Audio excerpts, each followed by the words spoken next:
గురుగారు నేను వెళ్ళే పూజల్లో ఒక్కొక్కసారి మధ్యాహ్నం భిక్షలో ఆలస్యం అవుతుంది, అల్పాహారంలో ఆలస్యం అవుతుంది, దానివల్ల మాకేమన్నా చెప్తారంటే వాస్తవానికి సకాలంలో భోజనం చేయాలండి.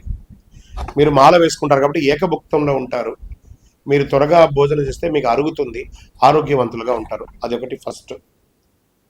ఏదో ఒక పూజలో పొరపాటుగా కొంచెం లేట్ అవ్వడం వల్ల తప్పులేదు, కానీ అదే పని కట్టుకొని లేట్ చేయకూడదు. తర్వాత రాత్రిపూట కూడా 12 దాటకుండా చూసుకోండి, మధ్యాహ్నం 3 దాటకుండా చూసుకోండి.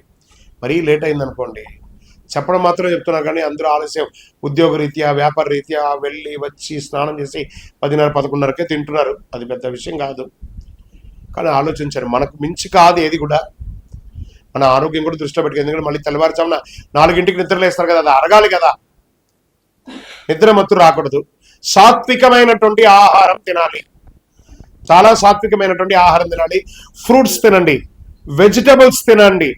ఆయిల్ ఫుడ్, ఈ నూనెల దేవి ఉంటుంది కదా, ఈ నూనె ఫుడ్ అంతా బంద్ చేయండి. దాన్ని తినడం వల్ల మనకి బ్రహ్మచర్య దీక్ష తొలగిపోయి వీర్యస్ఖలితం అయిపోయి అనర్థం అవుతుంది. భిక్ష పెట్టేవాళ్ళు, భిక్ష స్వీకరించే వాళ్ళు కూడా ఆయిల్ ఫుడ్ ఉంటే అవాయిడ్ చేయండి. వెజిటబుల్స్ తినండి, మంచి మంచి వెజిటబుల్స్ తినండి, మంచి మంచి ఫ్రూట్స్ తినండి. శరణమయ్యప్ప.